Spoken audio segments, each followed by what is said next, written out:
என்னடா வீட்டுக்கு வெளியே மழை பெய்யுதுன்னு பார்த்தா வீட்டுக்குள்ளேயே மழை பெய்யுதா? ஆச்சரியமா இருக்குல்ல. நம்ம வீட்டுக்குள்ள மழை, தண்ணி, ஓதம் வர்றதுக்கு பல வழிகள் இருக்கு. அதுல சில வழிகள் மட்டும் பிரிவென்ட் பண்றதுக்கு என்னென்ன மெத்தடாலஜிஸ் ஃபாலோ பண்ணலான்றத இந்த வீடியோல சொல்றேன். அதுல லாஸ்ட் பாயிண்ட் தான் ரொம்ப முக்கியமான பாயிண்ட். மிஸ் பண்ணாம ஃபுல்லா பாருங்க. நம்பர் 1 மொட்டை மாடி தண்ணி. உங்க வீட்டோட ரூஃப்ல ப்ராப்பர் ஸ்லோப்ப மெயின்டெயின் பண்ணி அந்த தண்ணிய வெளிய தள்ளிடுங்க. இல்லன்னா வீட்டுக்குள்ள வந்துரும். நம்பர் 2 உங்க வீட்டு மொட்டை மாடியில தேவையில்லாத எலக்ட்ரிக்கல் பைப்ஸ் எல்லாம் வெர்டிகலா விட்டு வச்சிருக்கீங்களா?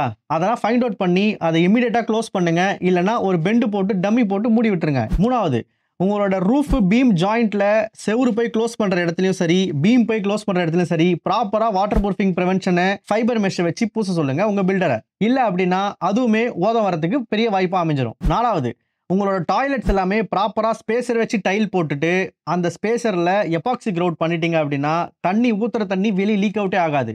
ஸோ அது மூலமாகவும் உங்க வீட்டுக்குள்ள தண்ணி வராது. இன்னும் இந்த மாதிரி பல யூஸ்ஃபுல் இன்ஃபர்மேஷன் உங்களுக்கு வேணும்னு நினைச்சீங்க அப்படின்னா நம்ம டிவைன் கன்ஸ்ட்ரக்ஷனை சப்ஸ்கிரைப் பண்ணிக்கோங்க.